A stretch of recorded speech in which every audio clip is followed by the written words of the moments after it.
this is Elizabeth. There we go. We are over here at the University of St. Francis and football. Yeah, Bishop John Darcy Stadium here. We're down here on Kevin Donnelly Field, and I'm going to teach you guys a little bit about football. Let's start with the position. I know you guys don't know football all that well, so I'll run you through. Position. So this is the football, right? Okay. Everybody knows that. So Tony D, will you be our center? Sure. Yep. So let's face the camera there, please. Okay, I got you. So you're called the center because you're on the center of the line. You snap the ball every time. Center or center?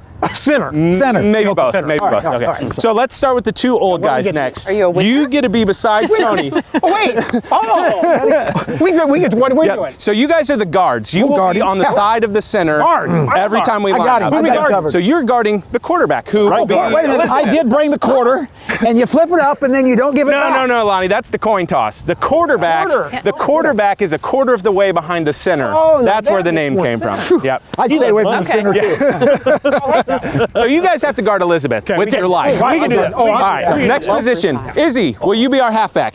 Wait, is this another short joke about me being half the size? No, it is not. Half back or half wit? Oh, yeah. No, he's not that. Half wit, but twice the heart, guys. There we go. Come on. There we go. So your job is to stand behind the quarterback. You're halfway behind the center, and you will be running the ball. All right, I'm ready. All right, next position. Kayla, you will be. I'm always pegged last. No, you'll be our fullback. So you stand at the end of the line behind Elizabeth and Izzy, and you get the handoffs as well. Okay. All right, next, I will be the tackle. So I stand on the end of the line, and there would be another one of me on the other side of Tony. Okay. Our job is also to protect these people. Okay, who else? All right, finally, guys, we have our special guest, the Cougar mascot, Johnny. He's going to play wide receiver for us.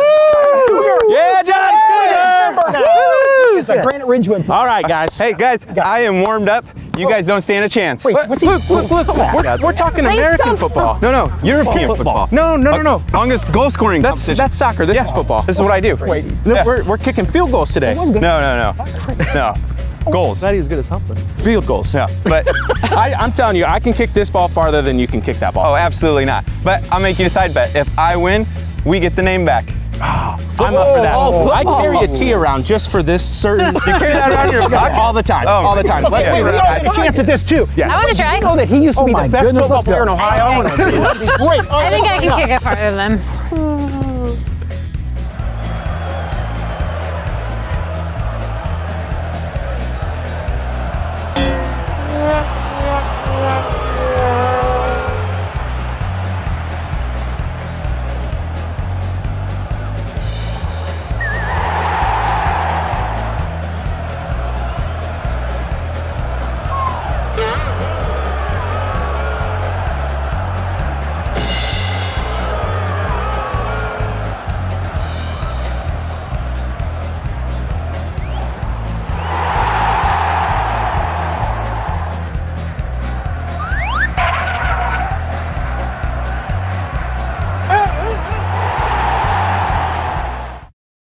Welcome to Between the Studs.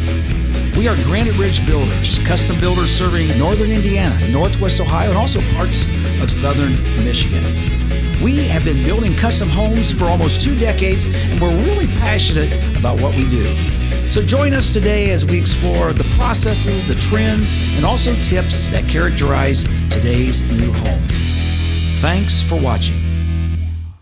Hey guys, we got to get the show started. This is probably one of the most unique campuses in the country. We're here at the University of St. Francis. We have the privilege today of doing our Between the Studs shoot here. Did you guys know what this was originally called? It was called Brookside. The reason is John Henry Bass, about 120 years ago, built this. He had a huge stream, he dammed it up, and it has this gorgeous lake called Mirror Lake. So we're going to talk a little bit more about this. This is a Catholic university, and they are promoting Catholic and Franciscan values here. There's 107 drop-dead gorgeous acres, plus they have a campus in Crown Point and also downtown where the old Scottish Rite Theatre used to be. So why don't we do this? Let's talk a little bit about some of the buildings here. They have about 30 buildings on this campus. One that I know of is the Trinity Hall. It was built in 1949. Took 4 years. They started in 1945, right after the war. But they couldn't get supplies just like we can't today in building. So what other buildings do you guys see here? Well, we're going to stop in and we're going to look at all of the world-class athletic facilities that they have here. You know, we're going to stop by Bishop John Darcy Stadium over there at Kevin Donnelly Field, and we're going to take a look at that. We're going to stop by the Hutzel Athletic Center over here, where we'll see the basketball arena. They have soccer fields, baseball fields, and it is a world-class facilities around here. And we have to repair that turf, by the way, at the football stadium, just so you guys know. And then of course there's the Bass Mansion, where the Bass family lived. Probably the most well-known building on campus. We're going to get into more of that during the show, or it's sometimes called the Brookside Mansion. Then behind us here we have the Pope John Paul II Center, and that holds the registrar's office, that holds the library, that holds the campus gift store, and as you can see, we're modeling some of the newest, apparel that they have there. And then one of the other unique buildings here, used to be a Standard Oil warehouse, is the Mimi and Ian Rowland Art Center, which is kind of on the south side of campus. And then right behind us is the chapel. This is a new facility. This was built in 2018 overlooking Mirror Lake. This is the St. Francis Chapel. Not only is this a beautiful campus, it's also a very safe campus, rated #1 in Indiana and in the top 6% of the nation. Wow. The campus here has about 2,400 students. Yeah, and those students come from 10 different countries and 32 different states. Wow. About 27% of the students actually live on campus, and this campus has about 120 on staff. So you've got 70% of the students here are going to be full-time students, 30% are going to be part-time students. The tuition here is about $33,000 a year, but most people after financial aid are paying around $18,000 a year. Now the degrees that they are here for, people can get an associate's, a bachelor's degree, or a master's in 70 different programs. You can also get your graduate's degree in 12 different programs. Now what they're most known for, nationally known for their registered nurse program. What's also popular is business, health and wellness, and the biological sciences. Do you guys know that they have 36 student organizations here and 18 athletic teams? Now the athletic teams, they play in the National Association of Intercollegiate Athletics, which most people know it as the NAIA, and the football program competes in the Mid-State Football Association. They do really well. Yes, they do. Really Let's talk a little bit about the championships that the University of St. Francis has brought home. So we know in 1981 was the first time they won a national championship. They won it in golf. And then most recently in 2016 and 2017, the football team went back-to-back with national championships. So that was huge for this school. And they did that all without my help. So what sports do they play? You guys can name some? Yeah, they play football, baseball, basketball, tennis, track and field, soccer, cross country, volleyball. And the newest one? Rowing. Yeah. I thought, you know what, they got the rivers real close. Why not? Yeah. That's perfect. And wait, this esports. What's this esport thing they play? It's crazy. video game. Essentially video games. I get it. Okay, guys, time's running out. We got to get the show started. We got a lot to talk about. We got to hold up here for a second. We got to talk about the elephant in the room, or the Wait, cougar in the room. Wait, how did they come up with Johnny? So it came from John Cougar Mellencamp. So that's how they came. John. Johnny. Yeah. That's pretty good. All right. So what can he do? Can he do a flip like all the other mascots? Let's see it. Let's do it. Get out of the way Come for on, let's that. go over here and try on the water so you don't hurt yourself. So Mike, we told everybody where we're at. We're at St. Francis, but let's talk about the history and how we got to this point today.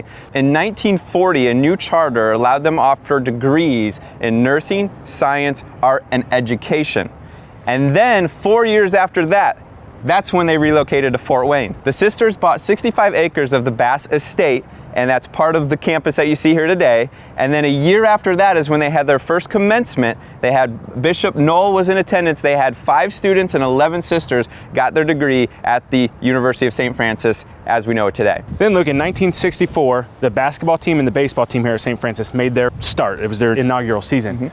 2 years later, they joined the NAIA, and then they joined the Mid-Central Athletic Conference. So that was a big deal. Right. And then in 1969, the Achatz Hall opened up, and that has an observatory, a greenhouse, and a planetarium all in there.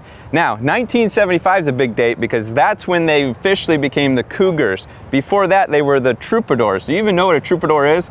No, It's a no idea. medieval lyrical poet. He walked around playing music, and he talked a lot about courtly love. As you can imagine, probably not the most intimidating I was going to say, mascot. Cougar sounds way more tough. Yeah. And then 1981, we kind of talked about this. This was the first year that the golf team won a national championship in the NAIA, so the athletics really started to find their own. So we roll forward into the 1990s. In 1990, the University of St. Francis celebrated their 100 year. That's their centennial, which is a monumentous occasion for a university like this. And then between 2000 and 2010, that is when the Bass Mansion went under a major renovation. We're going to see some of that later in the show, and they've done a fantastic job preserving that history. Yeah, and speaking of some renovation, back in 2012, the University of St. Francis purchased the old Performing Arts building downtown. 4 years of renovation, and then they reopened it as the USF Robert Goldstein Performing Arts building, and it is amazing. Right, and most people I think associate that to the Scottish Rite. And let's go just a quick history on that. So back in 1924 is when that was built and opened. It was called the MIZPAH Temple back then. They used 350,000 bricks to build it at a tune of $1 million. Now the inside of that, most of us have been in there, that is actually a Moorish interior design. So that's the architectural style there. And Moorish is kind of an Islamic influence when it comes to that style. Yeah, look, one of the most interesting rooms in the entire Bass Mansion is that Moorish feel in one of those rooms. Yeah, and when they took over the Scottish Rite, it allowed them to do a lot of interesting things. But one of the things is where the Chamber of Commerce used to be is now the Keith Bussey School of Business. So that allows even them to offer even more degrees and programs and offering to their students. Yeah, and most recently, we talked about this earlier, but in 2018, they built the chapel here. It's a standalone building, the first time that they had a standalone chapel on campus, and it overlooks Mirror Lake, and it's just a beautiful campus. If you've never been here or down to the Performing Arts Center, we highly, highly encourage you to do so. You will not regret it.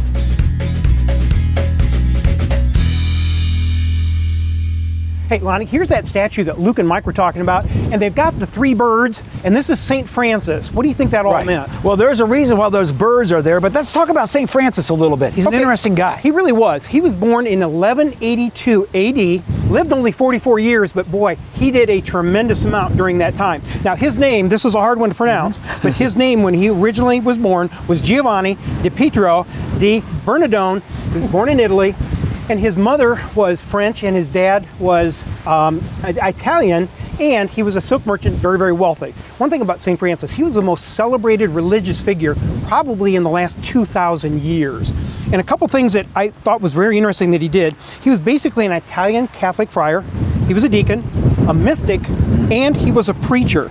So, and he was what we call the Franciscan order. That was him. All those things that have happened in the last 800-900 years was based on him. Right. And actually, you know, we talked about the birds, and the reason that he has birds here is he was actually known to preach to birds. He loved nature. He said that nature was actually the mirror of God. You know, what I thought was also interesting besides that was he was the first one that did the live nativity scenes that we celebrate almost every Christmas in most churches. Right. He also loved the Eucharist, or the Holy Communion as we might call it. Yeah. In fact, I think that was one thing that he picked up on, and a lot of people went further with what he taught.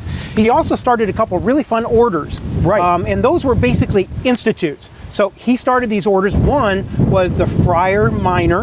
Right. Another one, which is the Clares. We'll talk about that in a second. Right. Actually, when we think of St. Francis, we think of him being poor, but he actually started out rich. His father was this silk merchant. But things began to change in his life at around age 20. Yeah, he loved the high life. For a He long did. period of time. He He was did. about 20, and then what happened at 20? He joined the military, was actually captured for a period of time. Then at age 21, a crisis experience came his way as far as his health is concerned, and it made him re-examine his life. Yeah, he was very charismatic. In fact, he was like us. They said he was gallant, he was good looking, Yes. wealthy, so he had everything going for him, and he was very educated. But at 23, after reevaluating his life, he joined the poor and became poor himself. And so, Tony, you mentioned he actually established these orders. I think there was actually 3 of them, and one of them was called the Poor Clares Order, I believe. And one of our employees, Jill Wright's mother, lives at St. Andrew's, which is an order of poor Clare. And basically the Franciscan order means this. They take a vow of poverty. They preach, they teach, everything, and back then they begged. Right. And again, that's why his dad did not accept that type of a life, but that order has still gone on for 900 years, and you'll see it all around. He was known to say some interesting things. Here's just a few comments that St. Francis made during his life. Start by doing what is necessary, then what is possible, and suddenly you are doing the impossible. Oh, I like that one. That was good.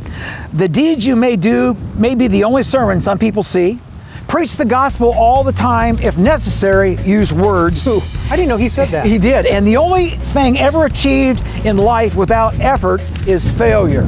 So true. Okay, so again, a little bit of history on St. Francis. We're going to go ahead and talk a little bit now about the outside of this amazing Bass Mansion.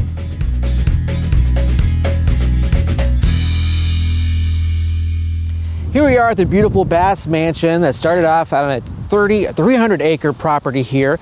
We've got a man-made lake called Mirror Lake that's a part of the property. And one of the unique things about it is there was a lot of animals here when this was first created. They had elk, buffalo, Clydesdale horses, and quite a few cattle. And the cattle provided milk for the city of Fort Wayne for quite some time. The Bass Mansion was built originally in 1887, and then in 1902, a gas fire in the basement destroyed the entire thing, and it was a really sad day, so they had to recreate it, and then 1903 they did that, but this time they made it fireproof by making it out of concrete, steel, and masonry. And now here we are, it's really in the heart or the center of Fort Wayne.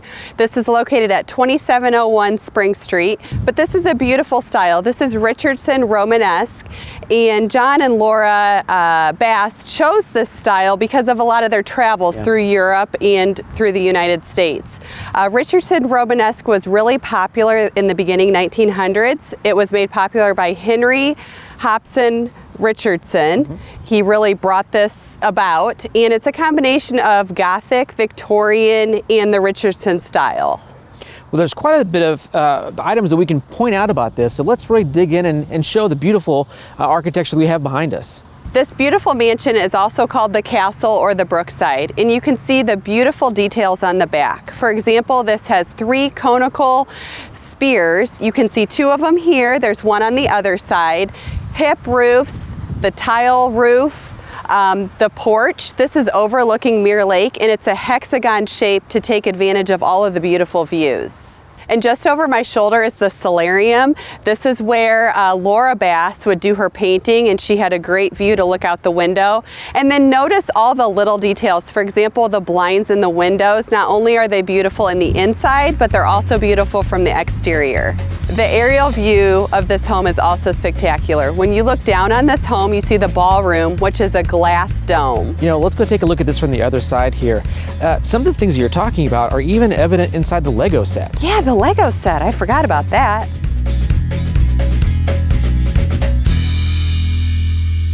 Well, this home is a perfect example of Richardson Romanesque. There's so many details that go into that. There is one other great example in our area of Richardson Romanesque, and that would be the History Museum downtown. Let's talk, though, a little bit about the exterior details of this home. The single most characteristic feature of this style is the heavy masonry that the rough finished limestone on the outside here.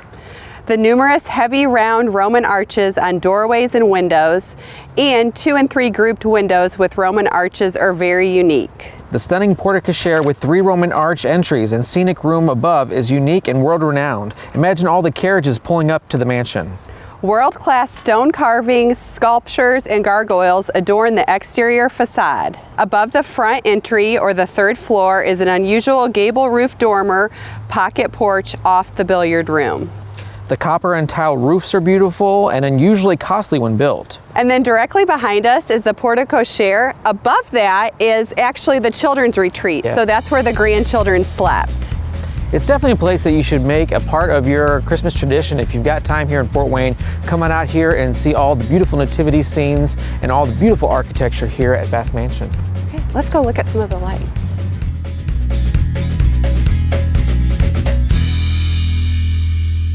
We are standing here in the beautiful Bass Mansion, which has become a very integral part of the history of St. Francis when they moved onto the campus in 1944. Now, the big question is, who is John Henry Bass, and why is all of this so important? Well, he was a very, very big part of Fort Wayne's history, becoming the first pioneer leader in the manufacturing business. He started the Bass Foundry and Machine Works. Now, what they specialized in was engineering railroad car wheels, axles, boilers, engines, and even power plants. The other thing John Bass was known for, he was one of the first presidents of the former First National Bank. So from the Bass Foundry, he was actually able to employ 2,500 people. Fort Wayne, back in the 1860s, there was only about 11,000 people who worked here. So he employed 1 out of every 4 people in this area. So that was very huge for this area. So there's a famous quote that goes, "Trains kept America rolling, but Fort Wayne kept trains rolling." So you know how big of a part that Fort Wayne played in the rail system. Well, he was such a big part. He owned mines in several different states and cities. He was in Chicago and Tennessee, the surrounding area. That made him, at the time, one of the wealthiest people in America. In 1866, John married a lady by the name of Laura Lightfoot. Now, she was a very well-respected, her family was well-respected from the South, and she was closely related to the Confederate General Robert E. Lee, which was very controversial at the time.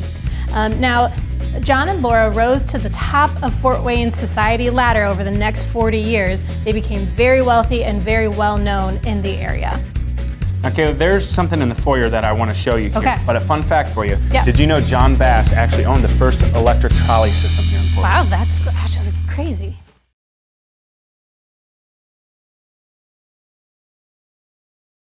This is the part of the show where I get really excited because we get to talk about all of the beautiful rooms inside this Bass Mansion and talk about the interior design.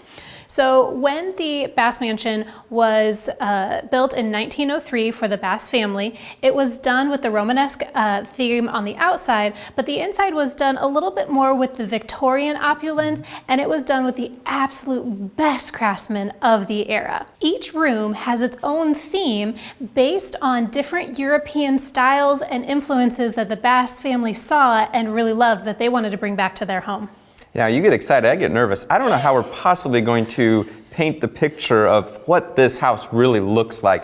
And like you said, there's so much variety. You walk from one room to the next room and it completely changes the feel that you're in. So this house is 24,000 square feet over 3 floors. It's got 33 rooms, 127 windows, 11 large stained glass windows, 13 fireplaces, so Santa Claus probably gets a little confused when he comes here. But there's just so much that encompasses this house, and when you walk in, you just don't know where to look and which way to go. It's a huge house. It really is. Now we're going to start talking about each individual room and see what we can get through here. But we are standing in the parlor, which is beautiful. It has the tall windows. It is something that is very stunning when you walk in. It'd kind of be the entryway, the gathering space after people came in. But this is done after the Louis XIV style. Now when you look around here, you can see the ornate carved crown molding. You can see the decorative window casings and headers. Obviously the ceilings are painted to the immaculate level, and what I really love is the Italian marble around the gas fireplace, which was very new for its time, and not to even mention the lace window shades are just beautiful. Okay, you talked about the painting on the ceiling. It's really a mural, yes. And there's many murals throughout this entire house. Very cool. Let's go check out that dining room.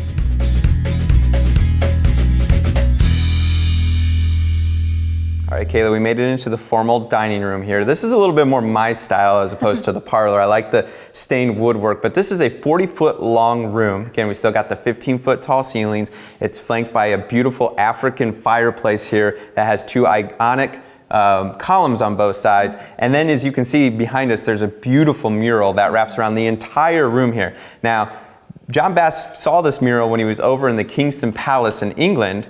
He liked it, but it was called the Boar's Hunt. This one doesn't have a boar, it actually has a stag in it because they were offended by the boar, so they had the artist redo it with a stag, and this is what we ended up with today. Now, going to my second favorite room in this mansion, it's the billiard room. That's on the 3rd floor. As you walk in, it's got a little bit lower ceiling, so a little bit more comfortable in that, but it has all this African woodwork that kind of encases the room, and then there is these Dutch murals as it goes around, kind of depicting what a village life would look like then. It is really cool up there. And on your way to go see the billiards room, there are several bedrooms on the 2nd story, each one of them having its own little theme too. So one of the rooms is more of that Louis XIV theme. It has red silk walls in there, as well as some other ornate features. You also have a Napoleon room that has a painting of the emperor, a canopy bed, as well as some golden tapestries.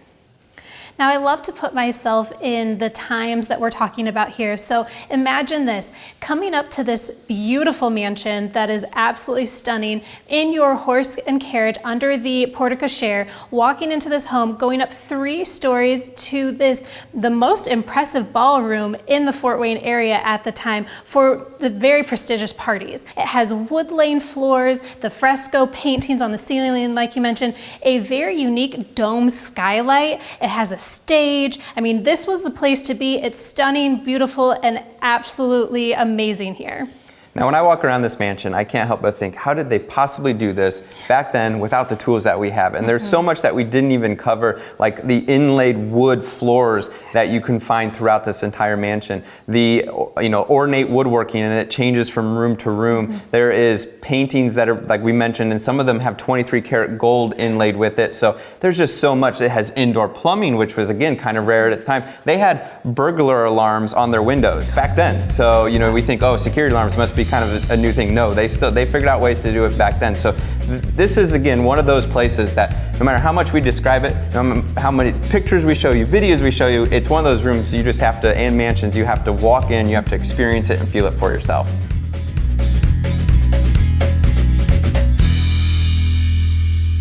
Hey, Tony, look, a nativity scene. Oh yeah, you know what? This is what St. Francis initiated 900 years ago, and we've had live nativities since. I don't think those animals are alive, though. Oh, maybe not. Well, it's been such a fun day here at the St. Francis campus, and we're having a lot of fun here at the Bass Mansion. Christmas at the castle is open to the public, so there's 23 beautiful Christmas trees, 82 nativity sets. This has been open since 2011. We invite you out to look at the beautiful decorations and the home.